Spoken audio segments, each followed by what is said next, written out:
Welcome to Better Human, Better Gamer, the show about sharing our feelings. Oh, that's a terrible intro. No one's going to stay if we say that. Let's try. Welcome to Better Human, Better Gamer, the show about winning and crushing your enemies while improving yourself as a human being. No? That'll work. Oh, fine. That's fine. Okay. That's good. Welcome to those of you that have joined us live. We are 5 o'clock Pacific on a Wednesday night. I have had an absolutely miserable work week. How about you guys? Well, I don't work right now, so I've had a great week. I was hanging out there you go. earlier today. I've been painting. I'm hanging out with my kids. Yesterday you were on This Week in 40K, which you enjoyed. That was amazing. That was a good time. Yeah. That shows a real shot of adrenaline at 7 a.m. on a Tuesday. Ooh. I'm going to talk about 40K for an hour right when it's funny because Billy and I do it when we first wake up and we both get caffeinated. And then the day goes by, and at about 3 o'clock, neither of us have any memory of having done the show. It's like getting up and going to the gym, and you're just like, whatever, that's the thing I had to do, back to work.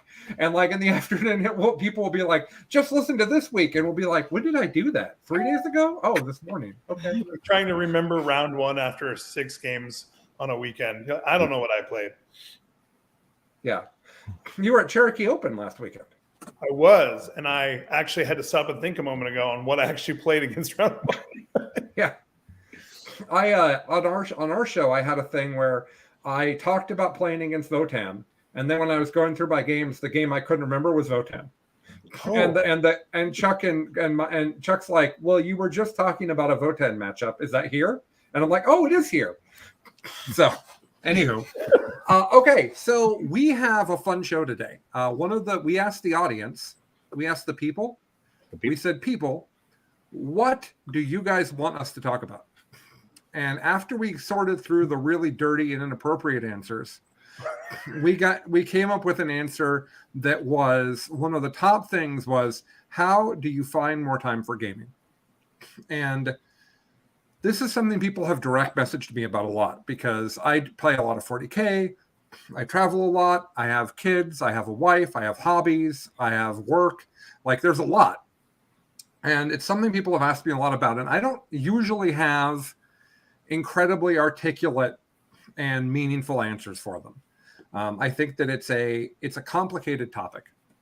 And I think that the three of us have 3 different approaches to that topic. So before we get into that, I do want to tell a story about parenting. There's 3 parents here. I have the 3 children. Chris has the 1 child, but the 1 child with the special needs. 1 plus. Which is more sophisticated than we maybe give credit to 1 child for. And then Noah, how many children do you have? 3. 3 of them. Or in German, 3. We can agree that that's too many, right? 3's a lot. 3 parents out there, you heard it from Noah, and here it is from me. 3 is a lot of children.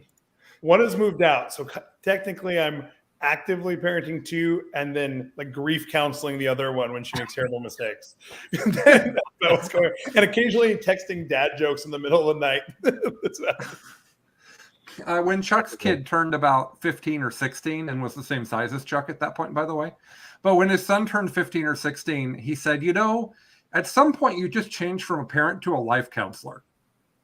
And I think that's incredibly well put. Oh, yeah. Because the 16-year-old does not have kid problems. Like that's not, it's not, hey, I don't understand how to make my bed. Like, it's like, hey, I was at school and this person said this thing. And I'm like, whoa, geez. Okay. So let me tell you, go ahead, Chris. That's the one thing that people forget. Everybody loves babies. Everybody wants a baby.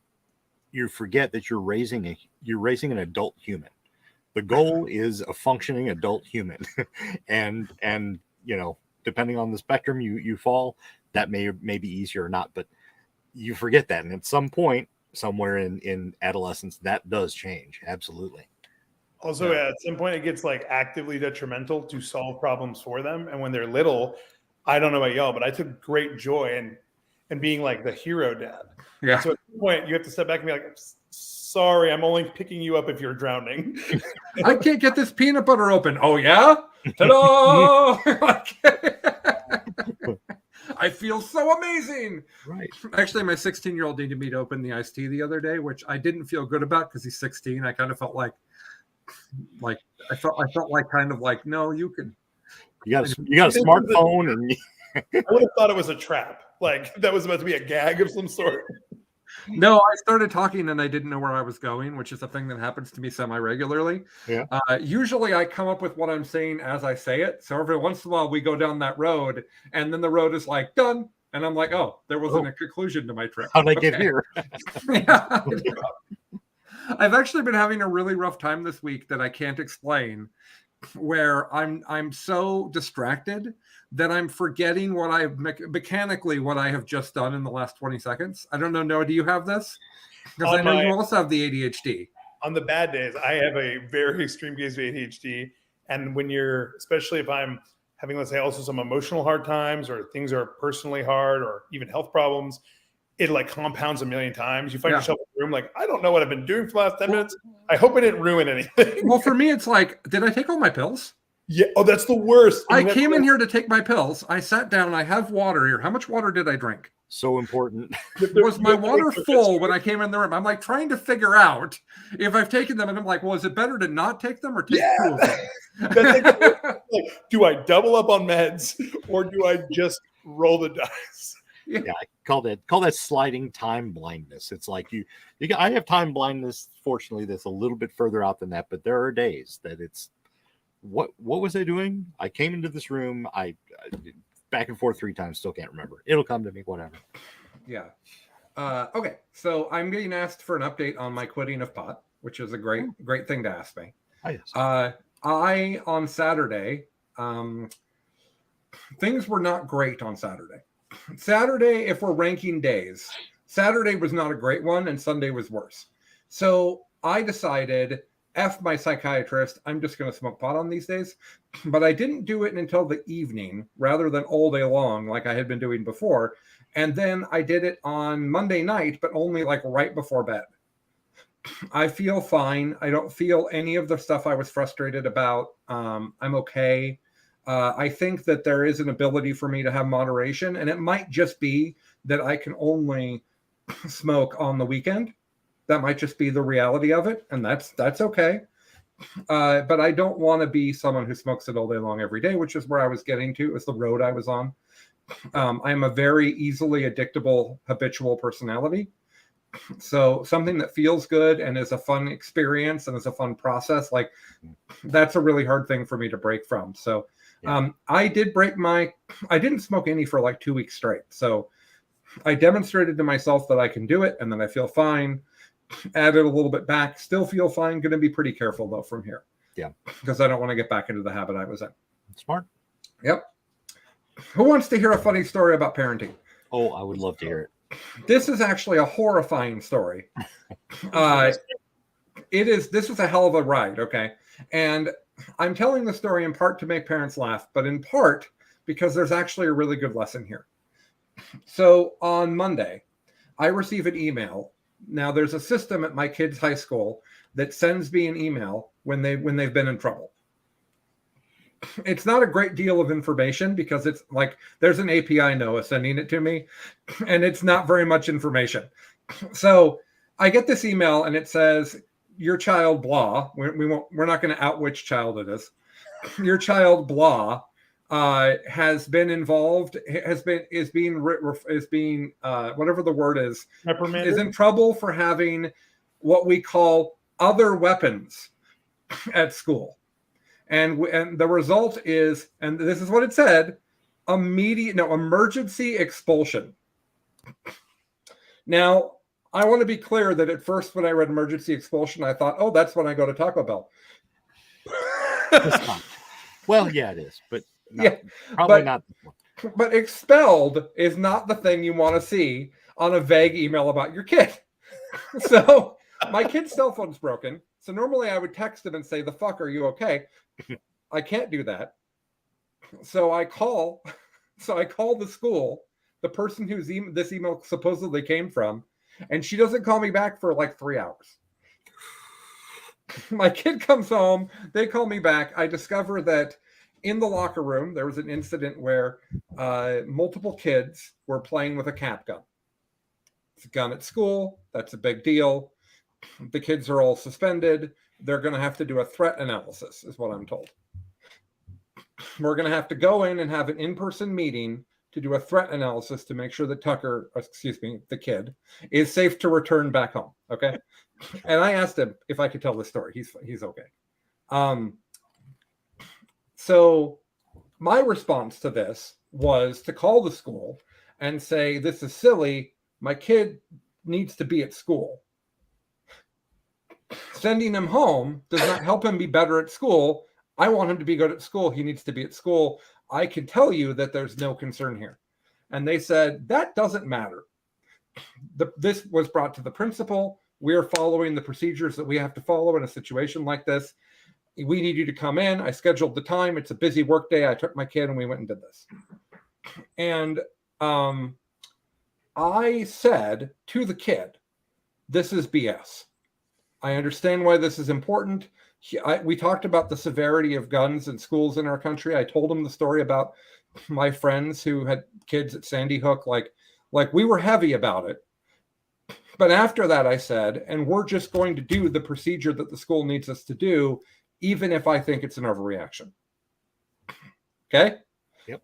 That's what Colin said. We go into the school, and my kid and I played the newlywed game.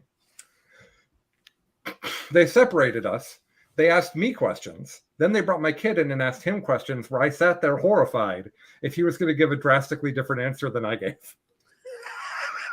Oh, no. Which he did a pretty good job of. The only part that went a little off the rails is when he said he wanted to own a firearm. He wanted to own a handgun. And they said, why? And he's like, I don't know, shoot at the range, go hunting. And they're like, hunt for what sorts of things? He's like, I don't know, squirrels. And the police officer at the table's like, And I said, Tucker, you can't just walk through the neighborhood shooting at squirrels. He's like, no, that's not what I meant. Anywho. So, by the way, this meeting is with the school psychiatrist, the police officer that works at the school, the dean of students, the assistant principal who's in charge of situations like this, and the head of campus security. 5 people. Sounds about right. So I go through the process answering questions. Now, I am a masterful user of words, and I am answering the questions honestly, but also painting my child in the best possible light. Because the last thing I want is for my kid to be suspended longer. Like, the incentive for me is not honesty, but I'm still trying to be honest. Then the kid comes in and he tells the story. Now, he's told me the story before, but it turns out I did not get the actual story. And he tells the actual story, and the actual story is kid A put kid B in a headlock, pointed the cap gun pistol revolver looking thing at his head, and discharged it several times. The police officer in the room says, I'm going to be honest with you guys here. That cap noise echoing in the locker room from a thing that looks anything like a gun, if I'm there, I have to end the threat. And if that ends up with a kid dying, it could end up with a kid dying. Talk about heavy, right? Like, talk about, like, I'm sitting there thinking, I told my kid this is a silly thing we have to go through. And my kid is now telling me that the story is much more horrific than I thought it was. So we talked about that along the way home. But the reason I wanted to share this story, especially, is for parents, because everything that your kid does that's problematic feels like the worst thing. Like my old work mentor used to say that kids are the highest highs and the lowest lows. Mm-hmm. When they do amazing things, it feels amazing. When they do terrible things, you feel like the worst human and adult that's ever existed. Mm-hmm. So I just wanted to share the sort of situation. Now, my kid didn't do anything wrong, which is why he was fine with me telling the story. Right. What he did that was, no, that's not fair. What he did that was wrong is that he was handed a cap gun and he played with it and handed it off to someone else. That's what he did that was not appropriate. Guns, even toy guns at school, not okay. They've probably been told that. No one ever had to tell me that when I was a kid because we just took guns to school. We didn't care. It was a different time. I'm kidding, but toy guns were a much more prominent thing. So anyways, I wanted everybody to hear that story because also I made an assumption about what was happening that was wrong. And as a result, I parented incorrectly. Now, I don't regret that. I'm not being mean to myself about that, but I think there's an important lesson there that we all can take away, which is I didn't understand the details of the situation. So when they told me I have to go to the school and do this thing, which, by the way, was an hour long and had 5 other grown-ups staring at me, and I felt very judged. But even aside from that, I think there's an important lesson here about expectations. So wanted to share that. Fellow dads, any comments before we move on to our main topic? To say the thing you just said about different times when I was going to high school, I went in Mount Vernon, which is really close to a couple areas that are very rural. We had 5-6 trucks with shotguns in the windows parked in the school parking lot because a lot of people went hunting right after school. Mm. Right. It was a very different era. Where was this, though? Where did you grow up? Mount Vernon. Oh, well. Born and raised. I live in Mount Vernon, and my kids at Mount Vernon High School do not have shotgun racks. So no, it is a different time. It's a very different time. Yeah. So, how did the kid take to hearing the police officer tell him that? How it was really interesting, Chris. How did he take that like, oh shit, or was it? I think so. Okay. What was interesting? So I had coached him because again, I want him to go to school. So it was a little bit like the first time I took them to TSA. I'm like, hey, these guys aren't here to joke. Like if they ask you a question, give them an honest answer. Be polite, be respectful. I didn't say these people aren't trained and they're badly paid. Like I didn't lead with that. I mean, TSA people might be completely acceptably trained. I don't think they are, but they might be. And if you're a TSA person, I don't want to be offensive. So, because it sounds like it's a rough job. Anywho, so most of the things he was getting asked, he was trying really hard to give a good answer. And some of it was hard for him, and I didn't help because I didn't think that was the point of the exercise. Yep, that's hard. The part about the gun, about the situation, the assistant principal asked, what do you think would happen if the police officer guy, whose name I can't remember, had been there? And kid didn't know how to answer that at all. It was that's a very open-ended question for a kid. Mm-hmm. So they continued it on and they went down the path. And as they tried to tell him that the police officer would have probably drawn on the kid and potentially shot someone, as they tried to tell him that without using those words, which I would have used those words, but it's my kid, not theirs. What, Noah? And the threat. Yeah. Yeah, he said, so Tucker, so kiddo kept trying to say, well, I think you'd have to get it's a really difficult situation because you can't shoot the kid because he's got another kid in front of you and you're going to need to get a hostage to go. Like he did all of this TV learning, right? Because there's no actual real experience with situations like this, luckily, right? Thank God. And the police officer was just trying to be so patient with him. And at one point I just said, he's the expert. Let's listen. And that did it. That clicked him in. I think he got that. I think he understood that I was trying to guide him.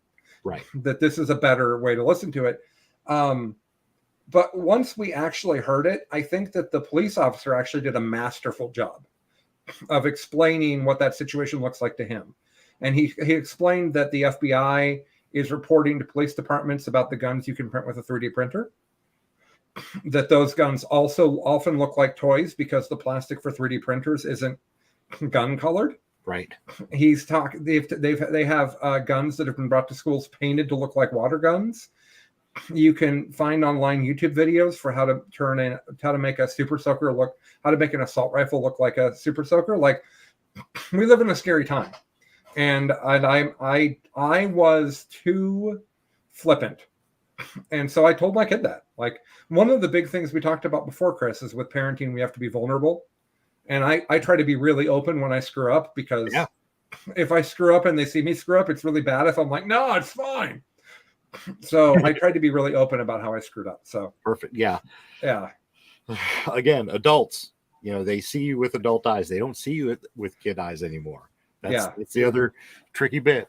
And I was also honest. I'm going to admit that part of this is because I really didn't want to go to your school for an hour in the middle of my Wednesday. And I went to the other kids that told them the story, and I said, this is terrible because it's unsafe. You guys will get in trouble. It's really bad. Someone could get hurt. And also, I'll have to go to your school for an hour. not the other. Wow. No, I gave the other reasons first, Chris, because I'm a grown-up. The Colin is going to be annoyed at you because he doesn't want to do this. It's a different situation. Okay, let's get to our topic. Our topic is, how do you fit in more gaming, basically? It's about taking the responsibilities of being a grown-up, which, let's all be frank, are BS. Like, I play video games and with tiny soldiers. Obviously, I'd rather be a 12-year-old. But here I am. As a grown-up. Luckily, grown-up Colin makes a lot more discretionary income than Kid Colin. Kid Colin could not buy 40K games, 40K toys. Yeah. Guys, my allergies are going crazy. And I know that the co-hosts aren't going to be bothered by it, but those of you listening on the podcast, I'm deeply sorry. I will try to mute myself a lot. I have to say that because it's really bad today. So I brought Noah on, and you guys might have met Noah on This Week in 40K. I have referred to Noah on podcasts on this network as one of the best humans ever. Now, in the world, probably not true. But in my friend group, Noah is one of the best humans. And I don't mind saying that. Noah tries actively to be vulnerable and open about the things that are going on with him. He's helpful. He is a big community leader in the area. He owns a game store now, which nobody should do, but he did it anyways. Noah's like, I'm going to invest in this store. And the first thing I thought is, I'll invest too. And then my brain went, no, you don't want to. No, just be encouraging. Wait, go Noah. I was wearing a life preserver. Let me pull that rope. Exactly. So, yeah. So I've been very impressed by the sportsmanship and also competitiveness that Noah is able to bring while being this really good human, huge supporter of Charity Hammer, always eager to help. And I'm done now glowing about how great you are, Noah. The rest of the podcast will be just me making fun of you. Terrible. Yeah, it's fine. I really appreciate all those nice words. I would say, as far as being an outstanding human, I'm like journeyman. I'm definitely but I'm serviceable as far as not being a piece of crap for sure. I was joking all weekend at Cherokee that because I went 5-1 and I'm always targeting like best overall stuff. I was like, I'm passable at 40K, but I'm definitely pro tier and not being a jerk bag. So like, I feel like I got a shot. Yeah, that's great. Pro tier at not being a dick is a really good place to be. I'm S tier at not being awful to my opponent is a goal that we all should have. There you go. That's really great. Yeah. So rather than the thing we normally do, which is Chris and I talking about a particular topic, I want to start with interviewing Noah. Because Noah and I, when we spend time together, do not talk about our lives. No, we just play 40K. We just play 40K. So I know some things about Noah's life. I don't know that much. But I do know that Noah has a similar amount of responsibilities to me and yet somehow goes to a lot more tournaments than I do. So, Noah, let's start with responsibilities. Tell us about your kids. How old are they? Who lives at home? Give us that rundown. Yeah, so I have a 20-year-old daughter who has moved out currently. She's amazing. She's going out there learning life right now and taking all the aggro, and I'm proud of her. But, so that's not as much of a responsibility lately. She's doing her own thing. I've got a 9-year-old daughter as well as a 7-year-old daughter, both in very different children and also super smart and awesome. I have a beautiful wife who lives, everyone lives in the same house. And then my sibling also lives in the home. So, on any given day, there's at least 5 people in my house, as well as there's a lot of, regular recurring guest stars that show up as well. Excellent. We have guest stars here as well. I don't think Chuck and Jason aren't main characters, but they're certainly on enough episodes that people know who they are. For sure. The dogs don't bark when they come in the house is the really big indicator. Anywho. Yeah. So, Noah, in addition to that, you're married. I am. For a long time now. 15 years. This year. 15 years. That's 15 years this May. You want to flex, Chris? Good for you. Yeah. Chris is like 37. Go. 30. No, it'll be, well, what is this, 23? It'll be 32 this year. Oh my gosh, I didn't think you made it past 30 yet. Yeah. Well done. Good Lord, you got married young. Yeah, 23. Yeah, that's really young. Young man. How young were you, Noah? I was around the same age, 24, 25. Okay. Let's see, I'm 37 now. Yeah, 24. Okay. That none of that math worked, by the way. The how long you had been married, the how old you are now, the how old you were, none of that fit together. Oh, yeah, it's like 23. Yeah. Okay. We're not quite I was married. doing all the math, Almost. and I'm like, this is an impossible math problem. It doesn't make any sense. Yeah. I'm trying to respond to the comments, and my comments aren't going through. But for those of you that are coming to watch us live, we really appreciate it. We'd love it if more people came and watched us live. We absolutely will riff with you and answer your questions. Other than the question that somebody just asked that I tried to tell them we weren't going to answer. For sure. The one that's for you there, not at the bottom, Noah, is probably a topic we'll just dodge. Okay, so let's talk about hobbies. What do you have time for that isn't 40K that you spend actual time on? So I usually only make kind of some rules for myself, which we'll probably get into like how I approach it later. But I only ever maintain one competitive or challenging hobby at a given time. I never do more than one. Other than right now, I'm currently on a work break. I'm about to go back to work here shortly. But normally I work full time, between 40 and 65 hours a week. Cool. And then outside of work, I'm doing things like hanging out with the kids and doing art. We're a very crafty home, so there's a lot of crafts happening on a regular basis. Mm-hmm. My kids do martial arts, so I'm usually being the soccer dad and that kind of stuff, as well as we love to road trip. So we try to get out and go explore as much as possible. And then I play a little bit of Magic the Gathering on my phone, and I run some D&D at the game store for the community. Nice.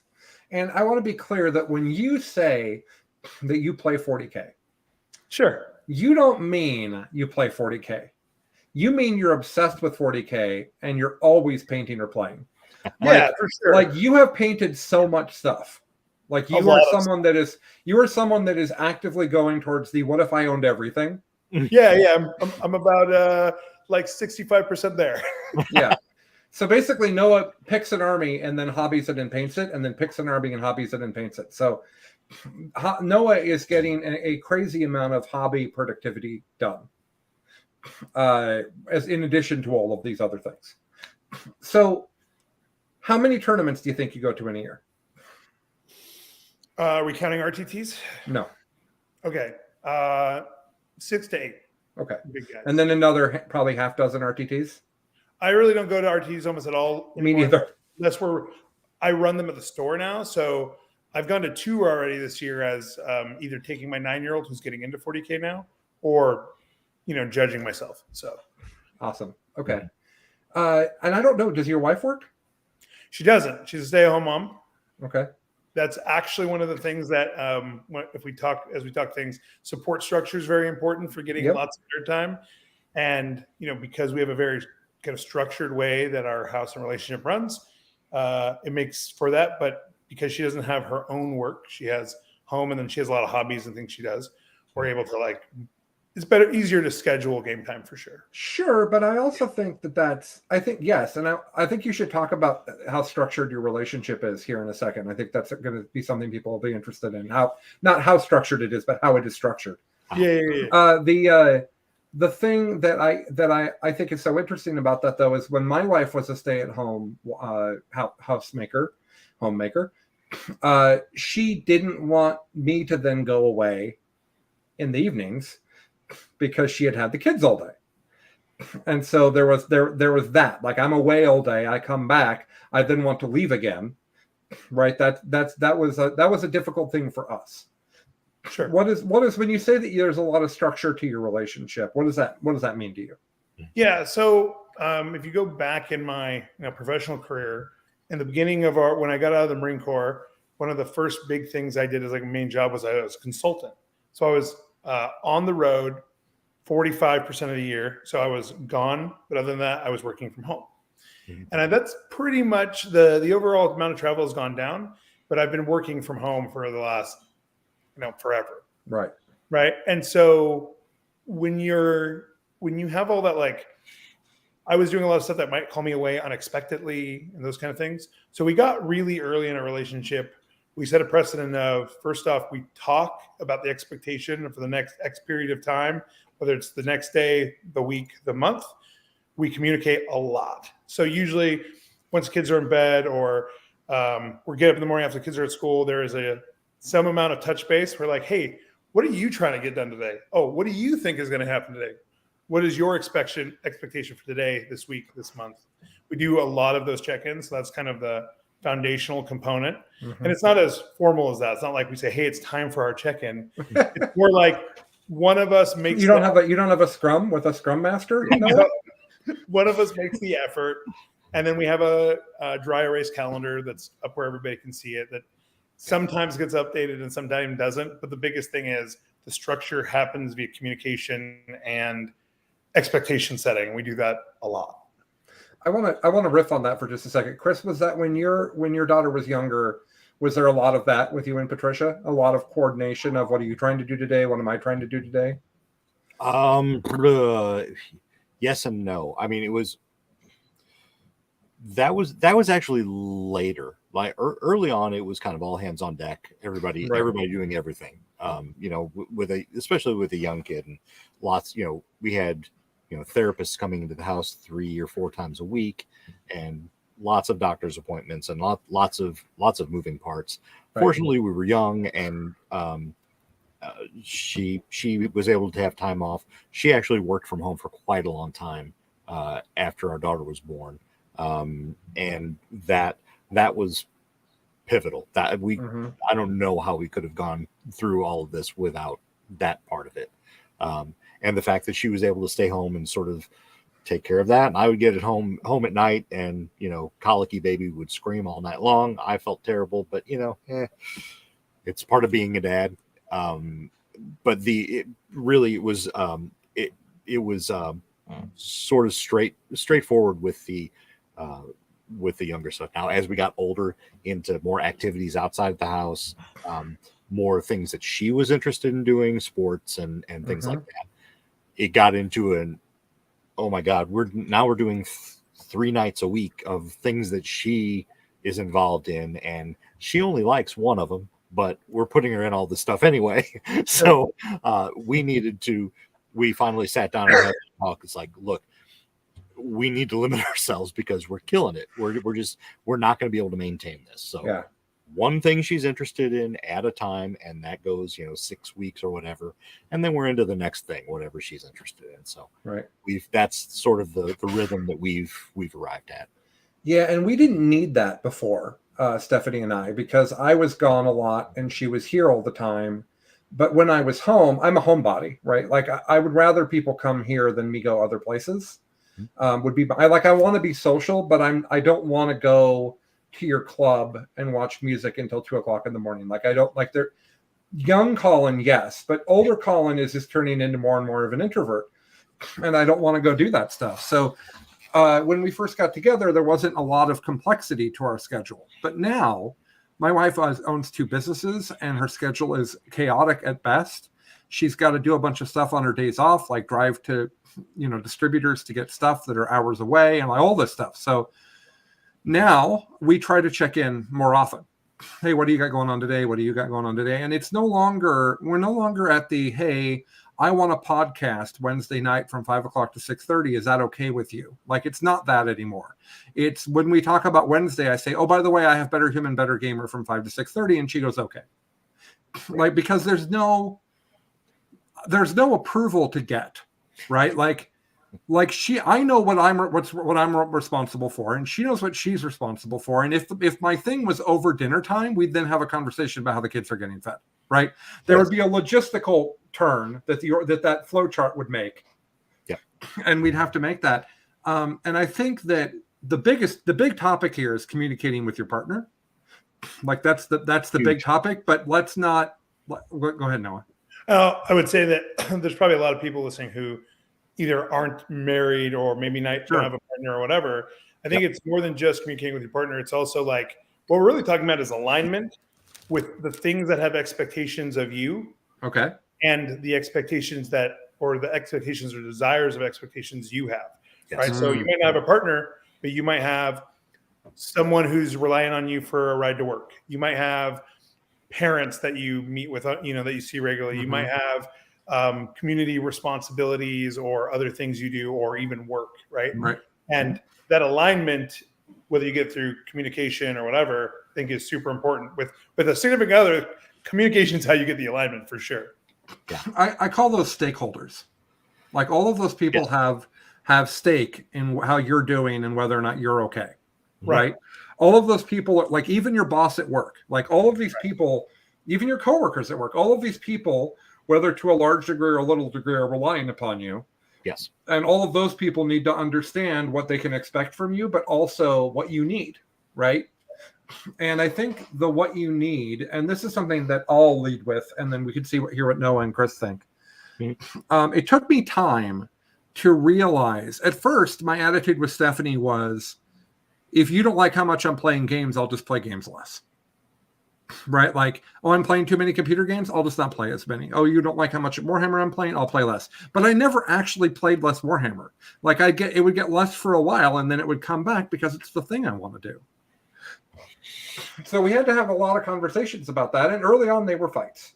I'll just be honest. But they aren't anymore, because what's happened is we've both gotten to the point of self-awareness and the ability to communicate where I can say it like this. I'm a crazy potato. And by the way, when I say that, that's not me being mean to myself. That's just the funny thing Stephanie and I refer to. I'm a crazy potato. My brain is nuts, and it does not calm down ever. I am bored by huge amounts of my normal life. It doesn't mean I don't want those things. Doesn't mean I don't value those things, but they're boring. And the only time that my brain says, okay, cool, we can do one thing, is when I'm playing Warhammer or a very good video game. That's it.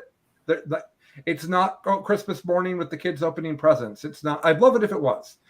It's not we're at the beach watching the waves. Like, none of that's all fun. Like, I love Christmas morning. I love watching the kids open their presents. But it's fun, and it's not relaxing. And fun versus relaxing for me is a huge difference. Very, very, very few things are relaxing. Tons and tons and tons of things are fun, right? Like 40K practice games are relaxing. 40K tournaments are not relaxing for me. I'm not speaking for anyone else. I'm very hard on myself, and that makes it more of an intense internal situation. We'll talk about that another time. Well, that's on a different session of Colin's online therapy. So I had to get to the point where I said, I have to do this in order to be okay. And so we made agreements. Like, at the time, not since then, things have gotten more complicated, but for a long time it was, I can go away overnight for a tournament once a month. And if I miss a month, I can do 2 in another month. The idea is it's no more than 12 over the course of the year, and it was usually 9 or 10. Stephanie understands that that's a thing I need. She agrees to it. We work together to make sure logistics are covered. No need to fight, right? And so, what do you guys think of that kind of communication of, this is what I need, like, this is who I am? Noah, how's that been for you? Yeah, I think it's super important. It ties into, I'm a very ADHD, chaos-minded individual. I'm the person you point out a problem, and I just destroy everything my way to, till I accomplish a mission, and then I have to go up and clean up the debris. Mm-hmm. And because I'm pretty single-minded in whatever I'm doing at the time, something I had to do, and my wife helped me kind of figure this out, is I break everything down to priorities, right? So I have 3 P0s, priority zeros, that will never have anything that is more important to them, right? It's my relationship with my wife, the welfare of the people I am directly responsible for their existence, right? And my own personal mental and physical health, right? Yeah. If I sacrifice any of those 3 things for anything else, it will have outsized detriment on my life, right? So if I sacrifice the welfare of my children for something else, that's a bad deal. If I sacrifice the health of my relationship with my significant other, bad deal. If I sacrifice my personal health to get something done, bad deal. So those 3 things for me, basically nothing trumps them. If someone asks me to do something and it's going to run into one of those, the answer is no, right? And that can get hard because you'll find that a lot of people want you to do things that are probably not in your best interest or that might drive you a little thin when you start creating those boundaries. Yeah. After that, everything else for me is tiered, right? So I'm constantly evaluating the different things going on in my life and which one is more important than everything else after those P0s, right? And clearly communicating to my wife and also being very honest with myself what those priorities are so that I can essentially ruthlessly prioritize my time. This comes up in 40K because there are 3 parts of 40K that I love: the community, the paint, and playing the game. And all 3 of those things take dedicated time and effort. And lots of it. And sometimes compete, right? So, like, for instance, before we went to Cherokee, I wanted to get another practice game in. But there were some hobby details that I wanted to do so that I make sure I had max points on the hobby rubric, which I ended up getting. So I gave up 2 practice games so that I could complete the hobby, because that for me was something I was very comfortable with my capability with the list. But for me, that was slightly more important. I dropped 1 game. Who knows if those practice games would have helped. But I did achieve my goal for hobby. And for me, hobby is slightly higher than competitive play. And community is right above hobby, right? Well, So, I'm sorry. No, I didn't mean to interrupt. oh yeah, go ahead. The priority 0 thing that I want to make sure people understand, and then I really want to hear what Chris has to say about this. Yeah, me too. But the priority situation, people need to understand that your physical and mental health is also 40K.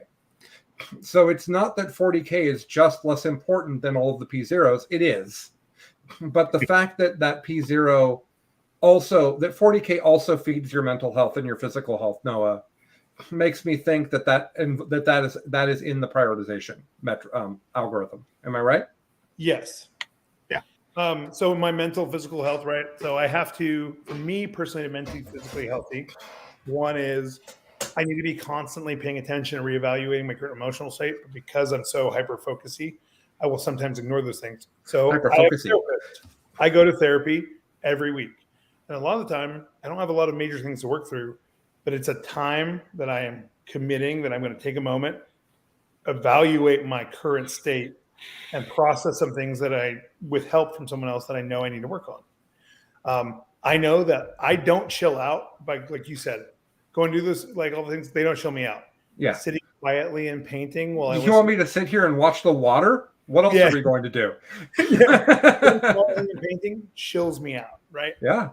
Even if I'm sitting watching a show with my wife or whatever. So I make time, and my wife actually sometimes makes times for me. It's like, hey, go get your paint stuff and calm the fuck down and calm the crap down and sit down with me. Yeah. And we're going to watch a show and you're going to paint. Yeah. And that's a new thing for me. I watch TV in the evenings with my wife. I like that time with her. We talk, we watch, we'll pause the show and have a whole 20-minute conversation, and then the show will start again. That's part of our routine. I don't want to be sedentary for that. Right. So I've put a hobby table in the bedroom and I'm painting, and I've never been good at painting, but like Noah, I'm finding it soothing and relaxing, but I'm also watching the television show. So the ADHD in my brain's like talking to Stephanie, painting, watching TV. This is probably enough. Right. Yeah.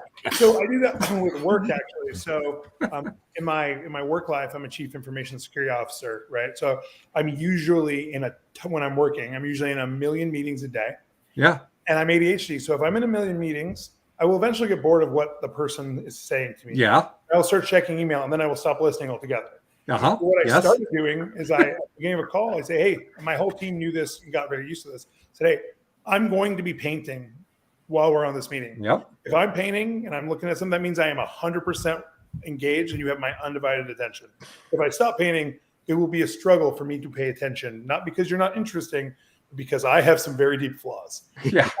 And that became a totally accepted thing, and actually created a culture in my team and at the work I was at where that became accepted. And so people didn't have to hide their struggles or disabilities in that situation. It was just a thing we did. Yeah. Nice. Let me share one quick thing about that, and then we should finally let Chris talk. Sure. I'll put models together and I'll paint things while in work meetings. And most people, your mileage may vary, but like Noah, I have to be doing something in order to pay attention. And so you have to just learn that about yourself. But Yeah. the thing that I wanted to say about how funny that is I lost it. Okay, Chris, what do you think? Completely gone. It's just completely gone. Yeah, it's just gone. I don't know. It was really interesting. It was related to what Noah was saying. It was really, it's just, you have to mind hack yourself, right? It's just this. So it's true. Chris, from a very different situation, what do you think of all this? So a couple of things. So the thing with priorities, Colin, I think you have similar feelings about this show. I grew up on MASH. So the word triage was a very early word that I learned, and a concept that I really grasped and kind of incorporated into my life, because that is the only way I can prioritize something. If somebody's got an arm missing, that's the one. I mean, that's that. Unfortunately, so part of my superpower, part of anybody's superpower, I think that's kind of ADHD, is being kind of cool under pressure, maybe too cool. Like shit blows up, it's like, oh yeah, I'm used to this kind of stuff. I got it. It's all good. But then so that comes from a really dark place, and having to raise a kid with lots and lots of problems. But that forces you to prioritize shit, not only for them, but in your life really quickly. Fortunately, that was kind of a lot of momentum kind of moving with work lives and careers and all that. And I feel like in my particular situation, I haven't gotten to a point where I can start enforcing boundaries like we're talking about. So what's, I think, part of, and this is another feed up for a different therapy session, but I think that one of the things that sort of happened in our relationship was our daughter was the one thing where we were both giving 100%, and everything else just by necessity had to come second. And now that has changed, things are really weird. So that I wanted to say that I know, hearing how you've got things set up and how you both sort of check in, and Colin, how you're both sort of dealing with each other on a, hey, this is what I need for me, and the other person kind of gets that and understands that they are going to get a better version of you, or at least tolerates, right? Even if they don't understand. Yeah. I don't always understand what Stephanie needs when she explains it to me. Sure. She's neurodivergent in a completely different way than I am. Well, she's also ADHD, but there's a bunch of other stuff that's different for me. And so we perceive things differently. And sometimes I just have to accept that she needs something from me that doesn't make sense to me, and do it anyways. Yeah. Oh, for sure. Yeah. Which is impossible for my brain, by the way. Oh my gosh. Yeah, that's hard. That's kind of part of the deal. And that's part of that trust in, hey, this is what you need. Okay, well, we'll do it. So like I said, this is really, really recent for me, in the past maybe year or so of therapy, and realizing, oh shit, I've lived most of my life with no boundaries. I've been saying yes to everything. I have done everything for everyone else, and that made me feel really, really good at the time. But now, whoo boy, hero dad. Yeah. Then it's, now it's time to start. I start putting up these boundaries, and I like to use the idea of, my boundaries are like fences. Some fences are this tall, and you just need to just kind of step over it. It's really easy, not a big ask. Some of them are going to be taller, and depending on how you're treating me, that's going to change, unfortunately. And that's, yeah. At least you've got Colin as a friend. The Kool-Aid man through those boundaries. Yeah. Hey. Oh yeah. You want to do this? Let me feed that one. Yeah. I like one of the great things about being friends with Colin is if you indicate in any way, shape, or form, even in like the context of like a message in Discord, has nothing to do with this, that you might even have a little bit not be okay or struggling with something, you get that Kool-Aid man, like immediate direct text that says, "You okay?" Yeah. Yes. Yeah. One of my really good friends, who I'm not going to call out, is listening, and he comes to me and he'll say, this is how I'm feeling, and I'll try to be, I want to be, man, I really understand how you're feeling. Have you thought about it this way? But I think the way I come across is, Colin's logic brain says you're wrong for these reasons. I've calculated out the appropriate answer, and it's this. So just accept that and move on. Highly illogical. Yeah. Oh, the thing I was going to talk about before is, at the previous place I worked, there was this guy, and he was very, I don't want to presume someone's neurodivergence. I would call him an odd duck. That's what I would call him. If you asked him a question about a topic he doesn't care about, he would not talk to you. If you asked him about the history of Nintendo, he would talk to you until you actually had to fake an emergency to get away. One time when the Switch came out, I walked past him in the hallway, and it was only like 20 people at the company. So I tried to be like, I'd been there forever, and I tried to be like friends with everyone. So I'd be like, "Hey, Craig, I got a Switch. What do you think I should buy?" And man, he just and he just would not stop. And it was so much information, and it was helpful. Like, he gave me several games that I really enjoyed. In meetings, he would bring paper with him and a ruler, and he would take the ruler and the paper, and he would fold the paper, not origami, just this way and now this way, in perfect squares. He would fold it all the way up one way, then he'd fold it all the way up the other way, and then he'd fold it this way again, and he'd make this incredibly perfectly folded piece of paper that he would take with him after the meeting. When I was really young at this job, I didn't understand that at all.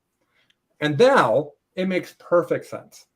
There is something going on in his mind that needs to be distracted so he can hear you.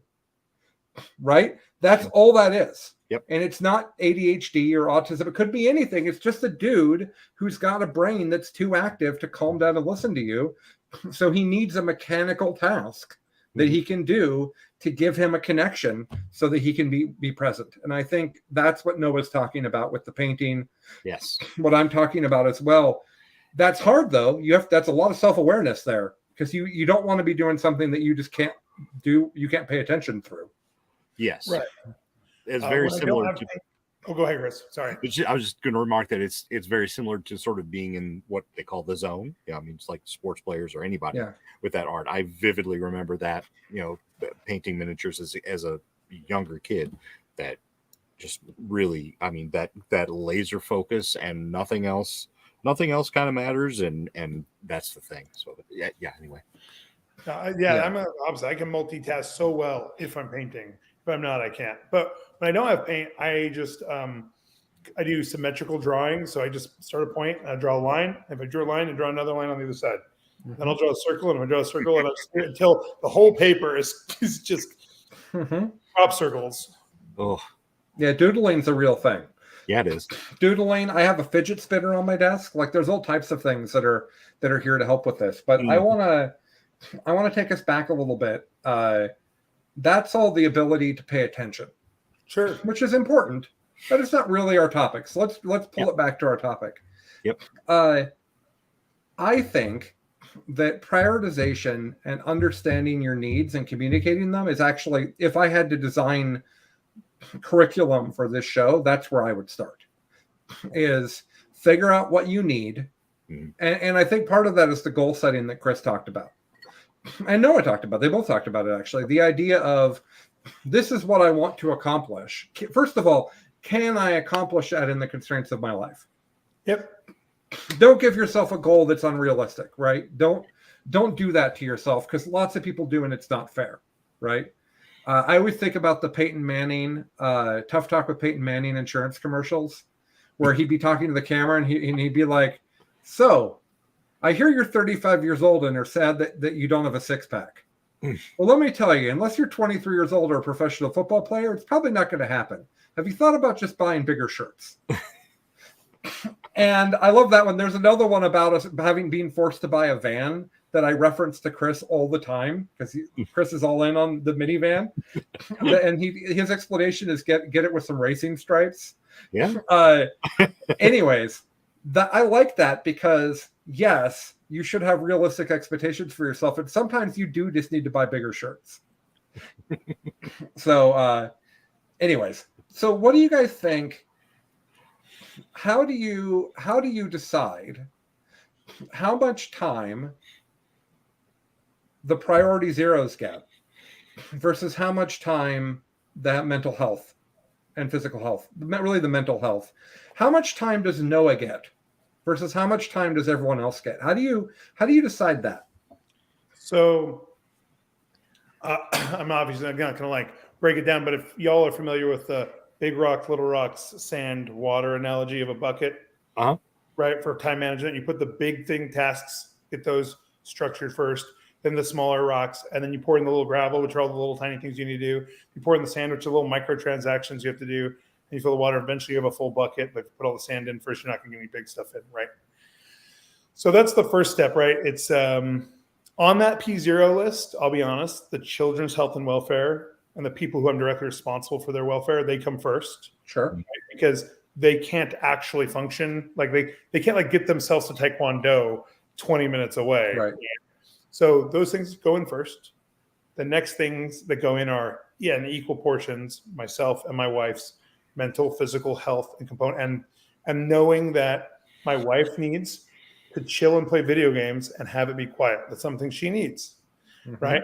And that I need to do something to feel tested. So I need to do something where I feel challenged and I need to solve some problems and I need to be creative. I need to do those things too, right?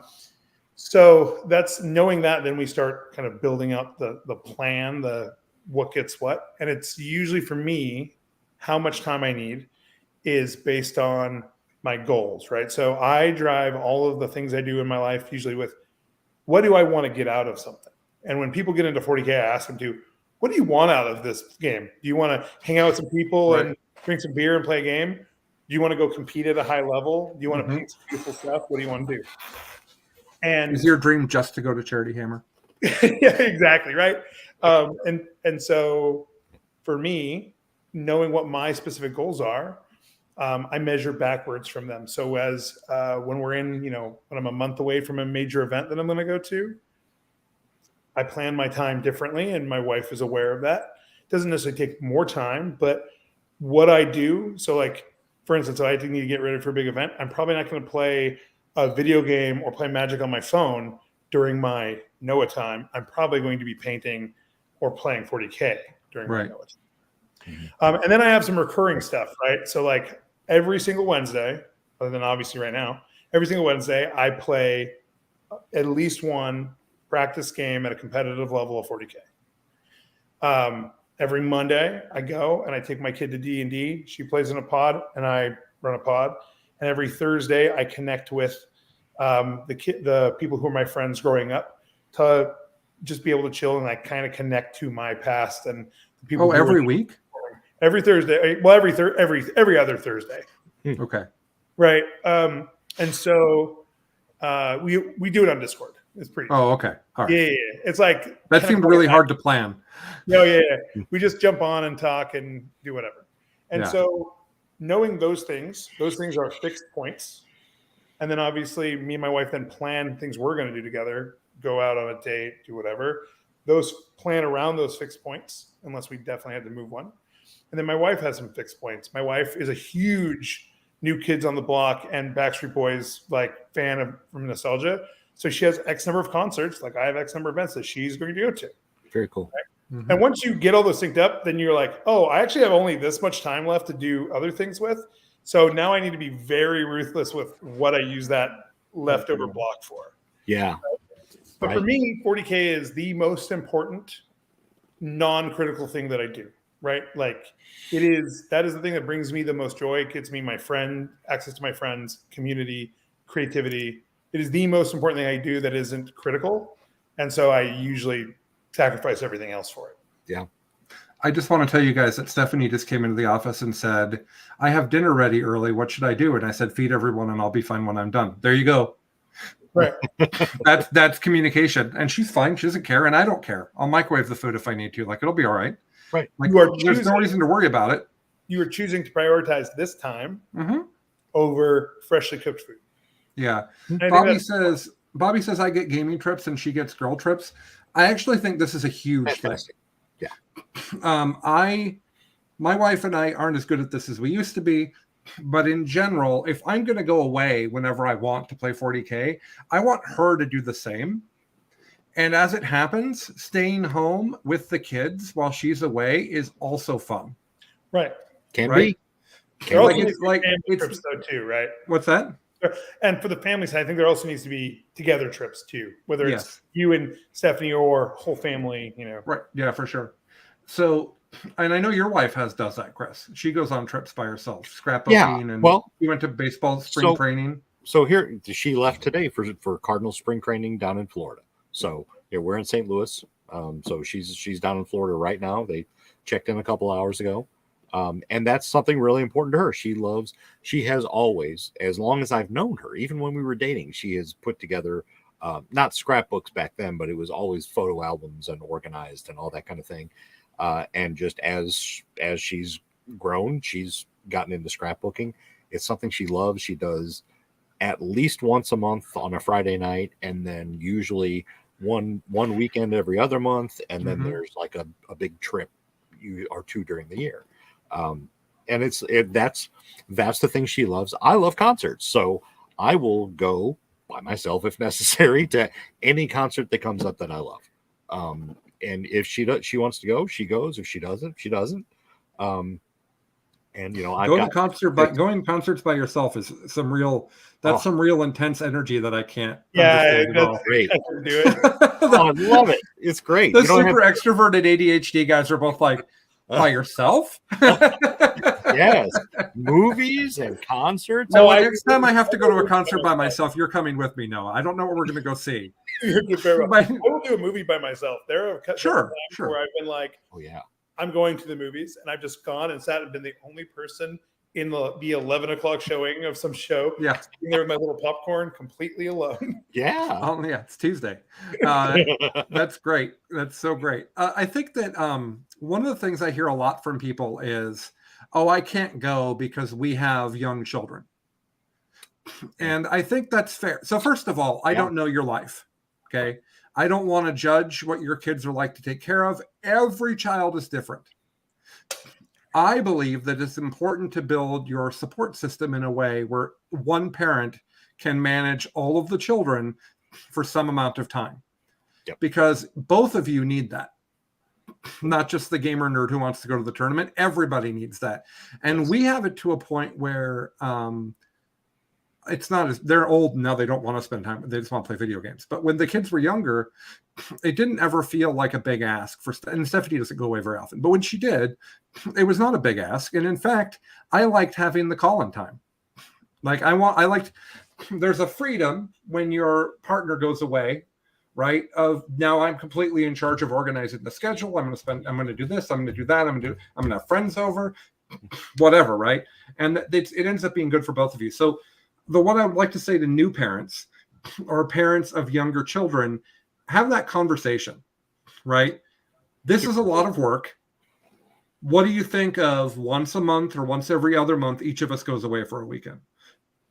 What would that be like? How hard would that be? Would it be stressful? Like, I think that's a conversation that parents are afraid to have, in my experience, talking to my friends, because I think that there's a lot of insecurity in being a parent, is the way I would describe that. And you guys have been parents longer than me, so I'll let you chime in with how you see that. But to me, it seems like when I talk to my friends that everybody's always worried that they're a shitty parent. Yeah. There's also that, I call it the cult of the martyred parent, right? So there's this idea that like the way you're a good parent is by sacrificing everything that you are for your children to be successful. Uh-huh. And I actually think that down that path leads teaching your children very unhealthy boundaries and things, and that kind of perpetuates that. You obviously have to take care of them and you want to invest in them. They're the most important thing. But if you're dying, you're not very useful to them. That's one of those things that's just not sustainable. It might be one of those things you can do when they're young, in 4 or 5 preschool age, you can probably maybe make that work. But yeah, that gets out of control quick.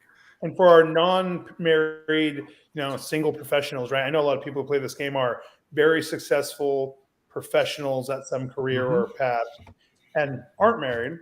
I think the same thing goes for work, right? A lot of the young, like very successful professionals will sacrifice a lot of their health and time and work 80, 90 hours a week, committed to some project or work that they feel very strongly about.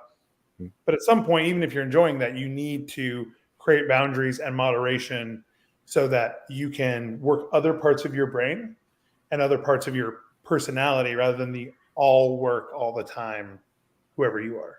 Yeah, that's well put. Yeah, I'd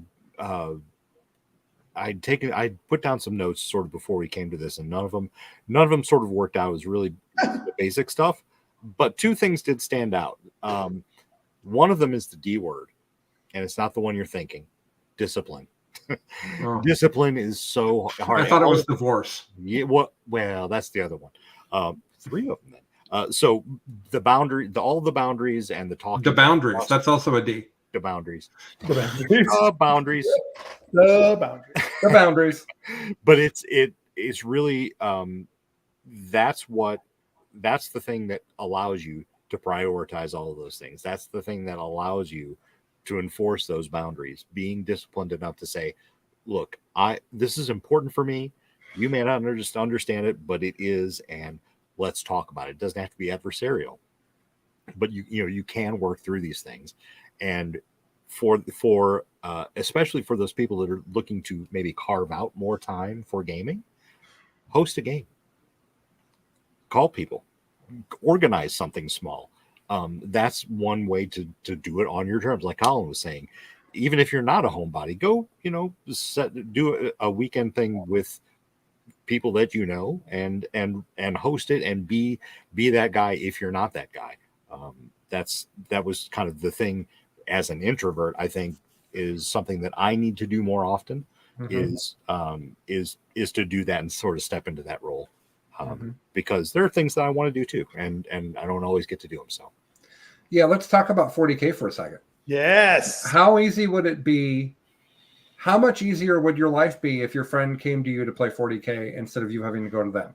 It makes things. What would happen if you communicated that to your friend?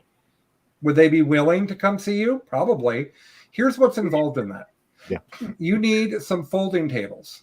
You need a piece of plywood. And you need some rudimentary terrain.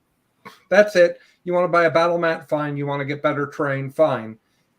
Push something out of the way in your home, set up the table, play a game of 40K, put it all back away. Don't give yourself the excuse of we don't have room, because the whole thing is collapsible. If you've got money to spend, the alpha game tables and the collapsible tables by Frontline are great. I haven't seen the Frontline ones, but I've heard they're great. I have several alpha game tables. A few weekends ago, we just pushed furniture out of the way and we played in the house because it was so cold to play in the garage. So you can find a way to make it work. And if you say to your partner or to your responsibilities, but it really makes more sense for your partner. If you say to your partner, you know what, you can go do whatever you want. I'll be at home with the kids playing this game. You're still home. Right, you're still being responsible. You're still a grown-up taking care of the house, and that's a lot of how our relationship works. Is if I have friends over to play 40K, I make sure that I'm taking breaks during the game to make sure everybody's doing okay. I'm making sure that I wander the house in the middle of the game. People know there's a grown-up on duty, right? Right. But that's an important way of saying, like, how do I make this work in a way that not only gives me the thing I want, but also handles the responsibilities in a way that my partner and I will both feel good about? I think what ties into that too is knowing how much 40K you need, whether that's for your personal welfare, or that's for whether it's for playing 40K or hobbying or whatever, or it's because you have some type of goal, right? For me, like I've said before, I measure goals. So if I say, hey, I want to be in the ITC top 100, or I want to go 5-1 at this next event, or whatever. I know that to get that level, based on what my current skill set is, there's some amount of work that has to go in. Mm-hmm. I firmly believe that if you want to maintain a competitive skill set of this game, you probably need to play at least a game a week, preferably 2, but you can get away with a game a week. And there's some ways to access that, right? Playing on with Tabletop Simulator, whatever. Yep. Mm-hmm. Or if you're going to hobby towards a specific, hey, I want to have a full army painted in 2 months, you have to set, hey, this is how much I need. So you might need 1 game a week. You might need 4 hours of hobby a week. You might need, and knowing what that amount is then pretty easy to schedule it in, right? If you're someone who takes a long time to learn something, you probably need more than 1 game a week. Hmm. If you're someone who, has shaky hands like I do, or is new to painting, you probably need to budget more time at the beginning. And thinking about what that time budget looks like will go miles to like actually getting enough time to do it. Because you're like, oh, I think I need 4 hours. Oh, well, I definitely need more than 4 hours this week because of this thing. And then being able to schedule as you go. Yeah, the scheduling, just in general in life, the more I realize how much I can't live without a calendar. I've got to have things scheduled. I mean, I do tutoring 2 days a week. I've got things out of the house to take the kid to. We've got other things. There are just errands and all kinds of other crap to run on top of any kind of work that I have. So yeah, having that schedule and blocking your schedule and like put a recurring event in, 2 hours every Thursday night or whatever it is, to physically block out that time and remind yourself. I do that all the time. And I think, how much time you need is dependent, like there's this know thyself, right? Yeah. And I think that's one of the critical components of both your mental and physical welfare, but also of being able to, because you never want to schedule more time than you need, because that's time that could go to other things. Sure. So knowing how much actual time you need, the first step is knowing what you as a person are capable of, need, how you learn, how you process, how long it takes you to get from point A to B, knowing yourself right to accomplish your goal. So if you set a goal, mm-hmm. you're like, okay, well, I know myself this. Here's what I know would need to happen to go from where I am to this goal. And if you don't know, there's lots of resources to talk to. But knowing yourself, I think that self-awareness is critical to proper planning. Yeah, and not being afraid, not sort of giving yourself permission in some cases to do those things. Why am I'm taking time away from this other important thing I could be doing, or whatever internal dialogue other people might have. That's mine. Be easy on yourself. Remember, and that's why it's so important to organize those thoughts and really, really think deeply about that. If it's that important to you, then treat it that importantly. Do your due diligence and get in there and really schedule and really plan, because that's the only way to get done. 100%. And related to that, there's this term that I learned in the Marine Corps called orphaned time. These are hours in the day that other people aren't using that are essentially like end up being clear. Like, for instance, I played many an very early morning game with Colin and some other people in my teams, because in my house, especially on the weekend, 7 a.m. to 9 a.m., 6 a.m. to 9 a.m. is orphan time. Nobody awake. Nobody awake. Yep. Nobody has any Same thing here. Time. So many a time, I've me and JT have played so many games where I got up out of my bed at 5 a.m, drove to the store, we opened the store, we played for 3 or 4 hours, and then I get home right as like everyone just starting to exist. Right. Just when the adulting starts. Nice. Right. And so if that's important to you, if getting a game is important to you, there's this motivational speech I love that says, some people, you don't want to be as good at math as you want to sleep, right? So like, if playing 40K is important to you, is it more important to you than those extra 2 hours of sleep? If it is, go do it. And for me, sleep is just a thing. Yeah, minimum 5, and we'll call it good from there. Yeah, I can live on 5, but 6 is great, and 7's really wonderful. But I don't need 8 or 9, and so that's just wasted time that I could be gaming. So I have absolutely set an alarm. Before Chris will know. Before I've said to Chris, and I play games most Saturday mornings with Chris or Mike or some combination, and I'll regularly say we're going to play at 9 Central, because that's 7 Pacific, but that's later than I normally wake up. and I'll just wake up and it's fine. I stay on the same sleep schedule. Like I don't go to bed significantly later. Why do I need to sleep longer? I don't. It's just I'm asleep, so I'm asleep. Like, yeah, I think sleep is overrated.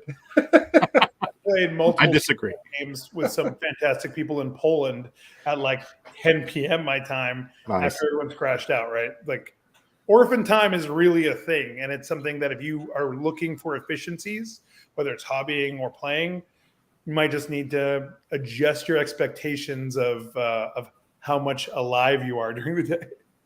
I didn't realize that's kind of what I do with and have done with my evenings for years and years and years. Is that time has always been, 9 o'clock, the kids in bed usually. But this is years ago.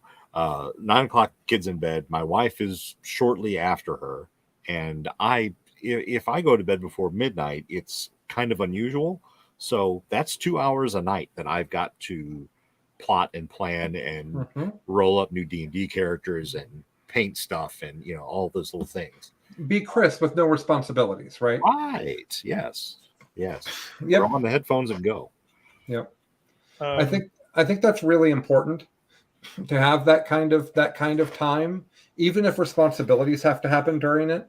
I think it's really important to have that freedom. And in my house, it's easy because everybody sleeps more than I do. Yeah. From the dogs to the kids to the wife, everybody sleeps longer than I do. My wife and I try to go to sleep at the same time. She never goes to sleep when I do. But then she sleeps forever. It's just what she doesn't sleep well. So it takes her a lot of hours to get the same amount that I'm efficiently pounding out. And that sounded terrible. I couldn't even get through the sentences how bad that sounded. I'll say though, and then Noah, you can pick up after this. I will say though that one of my favorite things in the world is when our fan is turned on in our bedroom. That's our white noise at night when we're sleeping. The lights are out. My wife has fallen asleep. It's late at night. I'm not at all worried about falling asleep because the reality is whether I get 6 or 7 hours isn't going to matter. And I've got a really fun thing on my phone. And that could be I'm talking to a friend about 40K. It could be that I'm playing a new game that I found. But there's just that is a happy place. Absolutely. I'm in bed where it's comfy. The dogs are here. Everybody in the house is asleep. The house is buckled up for like the drawbridge is up, which is how I refer to it. Like the compound has been isolated for the evening. There's no responsibilities needed of me. My wife, everybody's asleep. God, I love that time. Yeah. Like, and I don't feel like I can get up and do whatever I want with that time. So the only time that time is really magical to me is, first of all, my wife goes to sleep before me, which is really rare. And second of all, when I have something I can do that's fun on my phone, basically, because I don't take anything else. Like there's nothing else with me. I don't even usually have my laptop or my iPad in bed. So I just got my phone. What were you going to say, Noah? Yeah. Oh, I was going to say that, as we were talking about these things, a really amazing example of this is someone who you call me a fantastic human. Someone who I think is one of the best humans in existence is my teammate JT. Yeah, sure. JT is such an amazing human, but he is also an introvert. And we travel together a lot. And so something that JT does, he actually takes a paint kit with him on the plane. And if we're sitting and waiting for our layover, even if we are on a long flight, he will actually sit and paint quietly. And when we in the hotel room, when we're getting ready to go to bed, he'll always go to bed after me because he will sit for 30 minutes to an hour and paint quietly in his bed with a little table on his lap. Oh my God. And that's what chills him out. Just a little table, a little paint. Like sitting there snuggled up, just a little paint. And he's one of the better painters I've ever met. Yeah. My whole life, right? Yeah, he's great. He's amazing. And that's his quietest, happiest place. Yeah. And because it's important to him, he makes allotment to pack and prepare a small paint pack that he has already planned which colors he'll need, which brushes he'll need. And he has already planned out how he's going to do it at each step along the trip, right? Because that's what he knows he needs. And it also lets him obviously economize getting hobby done. Yeah. Yeah. I share a room with Chuck when we travel to tournaments, and Chuck is pretty chatty, but not to the degree I am. And so we just have an understanding that at night when we're laying in our beds, talking at each other, that eventually he'll go, okay, I'm going to go to sleep. And I'll say, okay. And he'll turn over and go to sleep. Like he'll just tell me, okay, Colin, turn it off. And I'll say, okay. something that is great about this hobby is, obviously finding time for your friends is important, but I have met so many wonderful people that I love to spend so much time with in this hobby that I feel like I just get the friend time as like incidental. Yeah, it just kind of happens. So with the last 10 minutes, I want to talk about a parenting thing that's very related to this. One of the reasons why Stephanie and I have the time to do the things that we do is that we don't pay an extraordinary amount of attention to our children. And I don't mean that as a horrible thing. So let's talk about this is not, first of all, we didn't talk about the fact that we're not experts on this episode. We're supposed to do that at the beginning. You're gonna have to make us a little. Not an expert in anything. Well, you're gonna have to make a little. I've got this. These clowns are not doctors. That's really wonderful. I love that. Take a brain surgeon, and if we seriously, we may be dumb. Don't take this advice. Yeah, I'm often dumb. So this is just my perception. I talk to people a lot. Okay, and this is just my perception. There's a spectrum of how much time people spend with their children. Usually parents of single kids are way over here on the left. But I know lots of parents who, from the moment their kid gets home to the moment their kid goes to sleep and all day, every day on the weekend, they are focused on that kid. They are the play partner for that kid. They're everything. Okay. Is the kid doing homework? I'm helping the kid. Like, that's on one end. Okay. And on the other end is the people who are just flagrantly ignoring their children. Okay. That one's not okay. I think that every parent is somewhere on that spectrum. And I don't think there's a right and wrong answer. I think it depends a lot on your kids. So in my household, I've got neurodivergent mom and neurodivergent dad, and at least one neurodivergent kid. We're not a great family. We're not designed well as a family to spend a huge amount of time together. Like, that's not, we do a bunch of stuff. We watch movies together. We're watching The Last of Us together. Before COVID, we went on vacations together. We do things for holidays and for people's birthdays, and we'll go swimming as a family. Like, we do stuff. Do we do as much stuff as we want to do? No, we don't. Whose fault is that? Stephanie and mine. And we know that. But we also aren't people that can let our entire focus be absorbed by the children. And I felt guilty about this for a really long time, because I look at these other parents who are, now I'm taking them to these 37 things. Now I'm doing this and I'm doing that. There's parents in the house next door who have a kid that's the same age as my youngest, who are literally just focused on him every moment of every day when they're awake. And it's just a lot. Yeah. And I don't think there's a right and wrong answer here, but I will tell you that if you pay nonstop attention to your children, they will not learn independence. And to all the things that Stephanie and I do wrong, and there's plenty, I will say that our older two kids in particular are very good at self-managing. They will feed themselves. They will organize things with their friends to do online when they're home. They will find things they want to go do and tell us about them. And they are doing in their life what I'm doing in mine. Great. Which is communicating when they want to spend time together. Mm-hmm. We're parents, so sometimes we decide that for them. But they're communicating what they think they need. They're making time for their friends. They're not always good at doing their chores and their homework, but they're kids. And for me, I feel really bad about that. I feel guilty that I'm not spending more time with them. And so we're always trying to work on it. But like, thinking back, my neurodivergent parents didn't spend a lot of time with me either. Not tying this to neurodivergent, just saying that we got a bunch of people in our house whose brains are going really flipping fast, and there's only so much we can bang against each other. And people need their time. The kids want to go play video games with their friends. I want to go play video games with my friend. Stephanie wants to do work and wants to build things and wants to hobby things. I want to have people over. Like, we all have these desires. So I was curious to hear, let's start with Noah. What do you think of that? What I'm describing, Noah? Yeah, I mean, my kids are much younger, the ones at home. Yeah. But it's very much the same. I have found the thing I always worry about is, am I spending enough attention and time with my children, given that I have all these things that I want to do and also that like my attention. So 2 rules I essentially made for myself is I invite my kids to do anything with me that is at all appropriate for them to do. Yeah, so sure. If I'm going down to hobby, I will never tell one of my kids they can't come hobby with me. It means my hobby time probably won't be as efficient. They don't take me up on it all the time, but sometimes they come down, they're sitting there painting with me. Yeah. I will also always communicate to them like, hey, or ask them, hey, is there something you want to do with me today? Right. And for me, that will usually take precedent over other things. A lot of them they'll be like, nah, we snuggled yesterday. We're good. But sometimes especially my youngest right now will say, yeah, I would like to play a board game today. I'm like, got it. So I will put in my calendar, reminder, hey, make sure you play that board game with Hazel. And even if she has to stay up a couple minutes late for sleep, I will make sure it happens. Yeah. I think just like talking to them, even when they're that little, and saying, hey, what do you want to do? And then inviting them along on the adventure. My 9-year-old went to an RTT and we played it as a buddy system. That was great.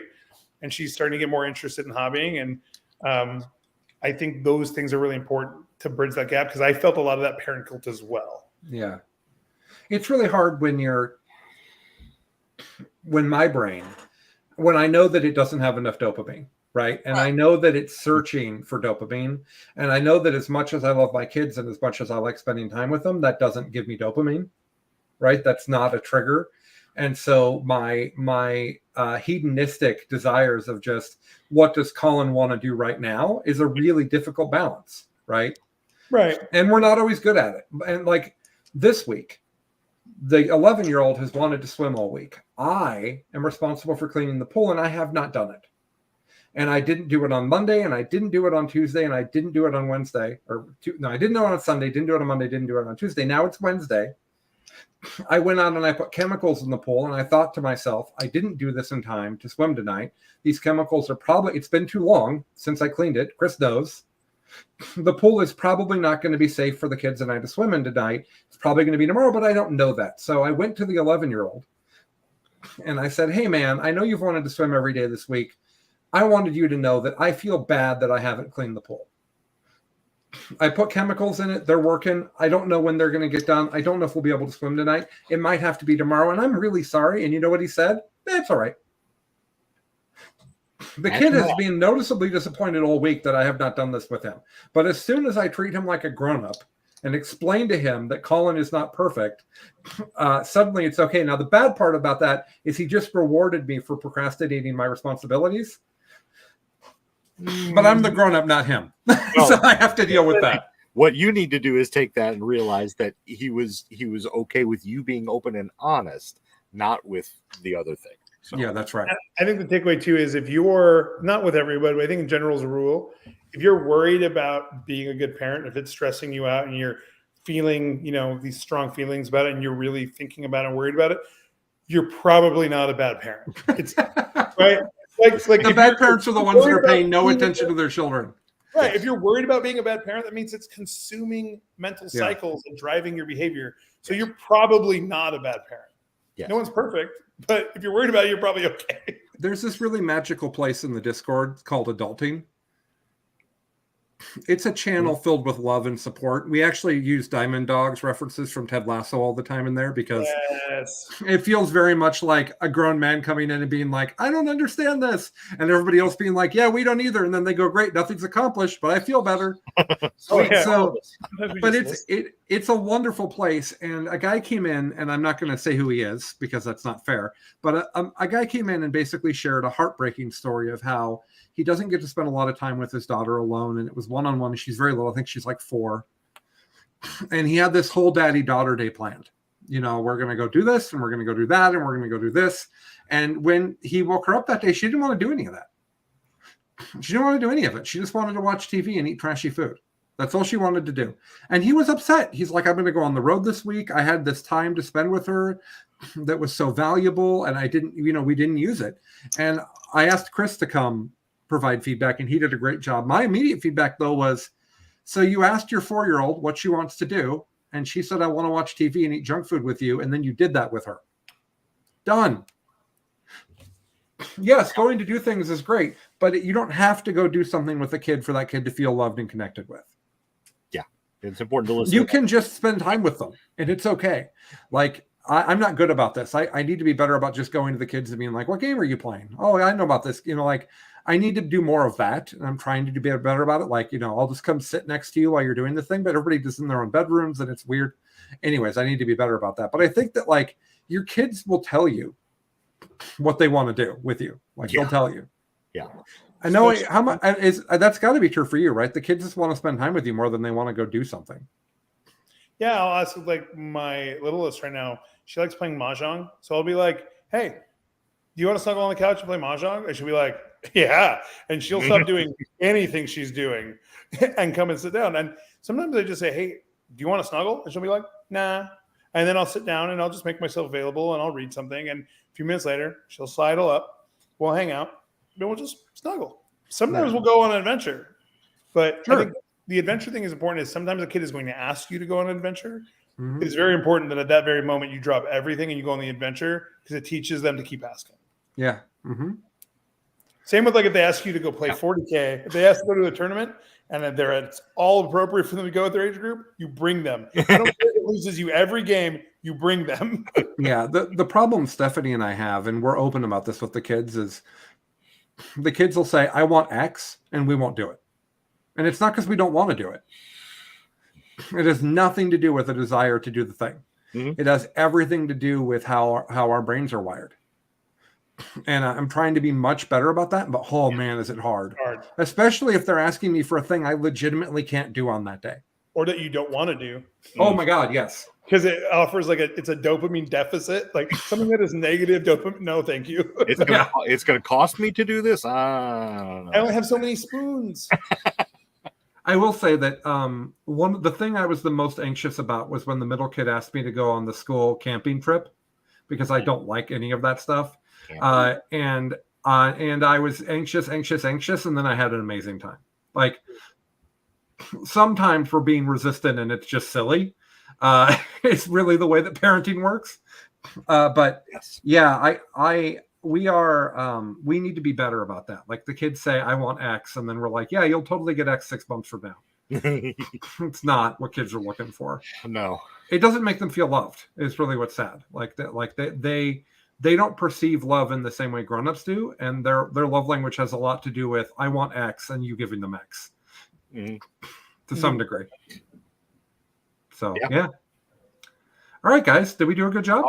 I think so. If we're worried about doing a good job, does that mean we did a good job? No, it does not. Yes. Okay, cool. Got it. It does not. I'm always worried about doing a good job, and I sometimes don't.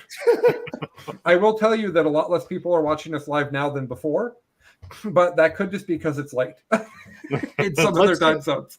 They're like, they saw my face and ran away. It's fine. No, actually, the reflection we're getting off of your dome is a great focal point in the middle of the screen. It's been a really delightful thing for me to focus on while you're talking. Sorry. No, I just said it was delightful. Oh, that's good. Delightful's good. Yeah, you thought human beings. You thought I was being mean. I wasn't being mean. Sarcastic. I was being insecure. Bobby liked our show. Sarcastic. Someone just laughed. Yes. That was not us. No, that was a child that found her way down here. She's not a child. She's my child. Okay, fair enough. Does she want to wave to all the people on the internet before we stop? Yeah. Do you want to wave one time? Come on over. Guys, this is Chris's daughter, Eve, who's like 37 years old now. 38, I 9? think she's 23. No, you're 23, right? Hi, Eve. Hi. There it is. You're so happy to see us. Came all the way downstairs by yourself. Not even supposed. Your mom would freak out. I'm a bit out. Yeah. Eve's great because when she was younger and Chris and I would be playing video games, she would come up to the computer and yell into the microphone, "Where's Colin?" Colin, Mike. And I really enjoyed that. And even if we were playing a game where all of our characters looked the same, I'd still have to go show her my character, even though it looked the same. She needed verification that was the case. And I just love that. It made me nobody cares. Nobody cares about what character I am in a video game except Eve. Yeah. And that makes her special. I know him. Yep. You do know him. It's true. She's pointing at you, Noah. It's a little awkward. No, I know you. No, that guy. Yeah. Guys, thank you so much for joining us on Better Human, Better Gamer. As Chris and I always say, this is a fantastic project for us that helps us, and we hope that it helps you as well. And Noah, amazing. Thank you. Best guest so far. Thanks for having me on. I'm just going to say that. I really like being able to be on the network twice in a row now. This has been great. Right? Maybe we should put you on a show. Oh, that would be interesting. Yeah. Maybe we should talk about that in the past. Oh. So everybody, thank you so much to Noah, who one of my very favorite people in all of 40K. Thanks. And a big shout out to him. We told his story on the network about him saving his local game store. And it's just a story filled with love and support of a community that's just so great. So thank you, everybody, for Better Human, Better Gamer. He's Chris, and I'm Colin, because someone has to be. And we'll be back in 2 weeks to talk about something. Bye, everybody. Who knows? Bye. Yeah, who knows? I don't know. Bye, everybody.